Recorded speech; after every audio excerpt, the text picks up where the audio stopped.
Hello everyone, welcome back to Lakshmi's kitchen. ఈ రోజు వీడియోలోని స్పెషల్ అందరూ ఎంతో ఇష్టపడి తినే బాదుషా స్వీట్ రెసిపీ. బాదుషా ఇంట్లో తయారు చేసుకుంటే బయట కొన్నట్టు ఏమొస్తుందిలే అనుకుంటాం, కానీ పక్కా స్వీట్ షాప్ స్టైల్లో ఇంట్లోనే తయారు చేసుకోవచ్చు.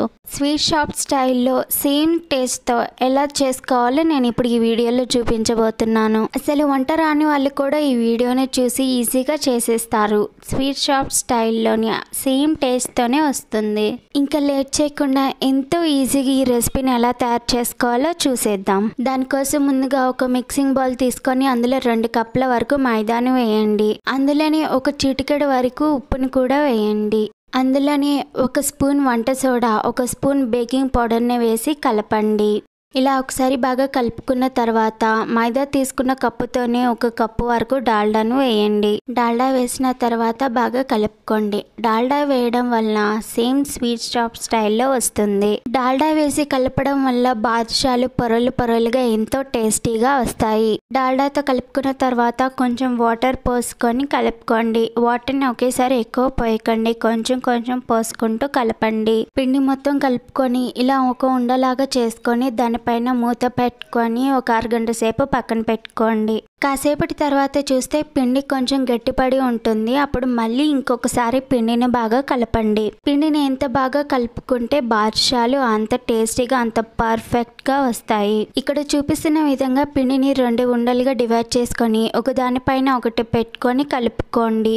ఇలా చేయడం వల్ల బాదుషాలు పొరలు పొరలుగా వస్తాయి. ఇలా కలుపుకున్న పిండిని 2 ఉండలుగా డివైడ్ చేసుకొని ఇలా పొడుగ్గా చేసుకోండి. ఇలా చేసుకొని చాకుతో చిన్న చిన్న ముక్కలుగా కట్ చేసుకోండి. అప్పుడు బాదుషాలు అన్నీ ఒకే సైజులో వస్తాయి. ఇలా చిన్న చిన్న ముక్కలుగా కట్ చేసుకున్న తర్వాత ఒకటిని అరచేతిలోకి తీసుకొని రౌండ్గా ఉండ చుట్టుకోండి. పగుళ్ళు లేకుండా ఉండ చుట్టుకొని ఇక్కడ చూపిస్తున్నట్టు బొటన వేలుతో మధ్యలో ఒత్తండి. ఈ విధంగా చేసుకున్న బాదుషాని ఒక ప్లేట్లోకి తీసుకోండి. ఇప్పుడు చూపించిన విధంగానే ఇంకొకటి ఉండలాగా చేసుకొని అరచేతిలో పెట్టుకొని బొటన వేలుతో మధ్యలో ఒత్తండి.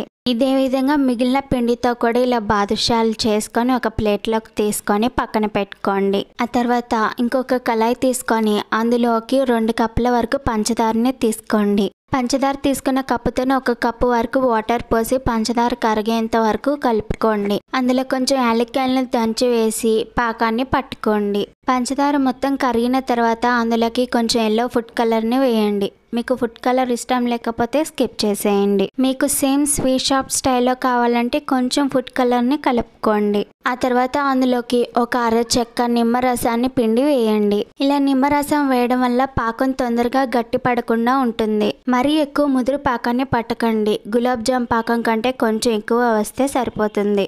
ఈ విధంగా పాకం పట్టుకున్న తర్వాత పక్కన పెట్టుకోండి.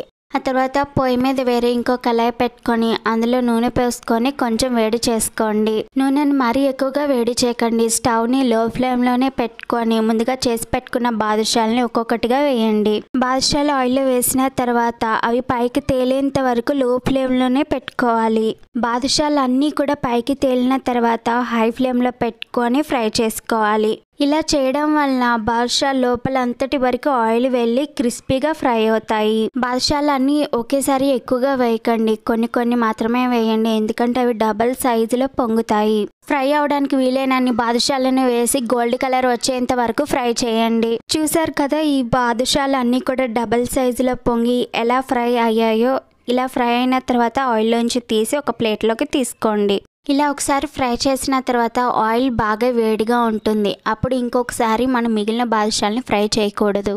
ఆయిల్ కొంచెం చల్లారి గోరువెచ్చగా ఉన్నప్పుడు మాత్రమే మిగిలిన బాదుషాలని ఒక్కొక్కటిగా ఆయిల్లో వేసి లో ఫ్లేమ్లోనే పెట్టుకోవాలి. వేసిన బాదుషాలన్నీ కూడా ఆయిల్లోంచి పైకి తేలేంత వరకు లో ఫ్లేమ్లోనే పెట్టుకోవాలి.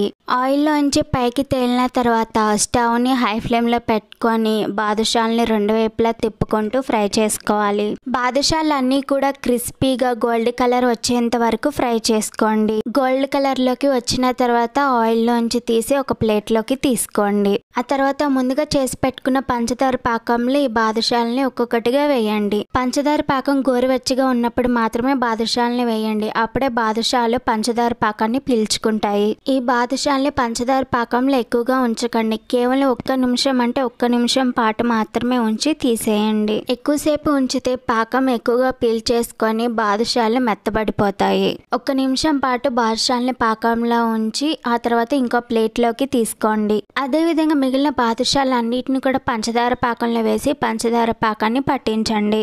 అంతే, ఎంతో ఈజీగా చేసుకునే బాదుషాలు రెడీ. నేను చెప్పినట్టు ఇవే కొలతలతో టిప్స్ని ఫాలో అవుతూ చేయండి. సేమ్ స్వీట్ షాప్ స్టైల్లో లాగానే చేసుకోవచ్చు. ఇలా చేసి చూడండి. 4 రోజులైనా సరే పాకం గట్టి పడకుండా పైన క్రిస్పీగా లోపల జ్యూసీగా ఎంతో టేస్టీగా ఉంటాయి. ఇంట్లోనే సేమ్ స్వీట్ షాప్ స్టైల్లోనే బాదుషాలని తయారు చేసుకోవచ్చు. అది కూడా ఎంతో ఈజీగా తక్కువ టైంలోనే. ఒక్కసారి తింటే చాలు మళ్ళీ చేసుకొని తినాలనిపిస్తుంది. అంత టేస్టీగా ఉంటాయి. మీరు కూడా ఒకసారి నేను చెప్పినట్టు ఇలా ట్రై చేసి చూడండి. మీకు ఎలా వచ్చిందో నాకు కామెంట్ చేయండి. నేను చేసిన ఈ బాదుషా రెసిపీ మీకు నచ్చినట్టయితే లైక్ చేయండి. మీ ఫ్రెండ్స్ అందరికీ కూడా షేర్ చేయండి. మరిన్ని ఈజీ అండ్ టేస్టీ రెసిపీస్ కోసం నా ఛానల్ని సబ్స్క్రైబ్ చేయండి. బెల్ ఐకాన్ని క్లిక్ చేయండి. అప్పుడే నేను పెట్టే ప్రతి వీడియో కూడా మీకు నోటిఫికేషన్ వస్తుంది.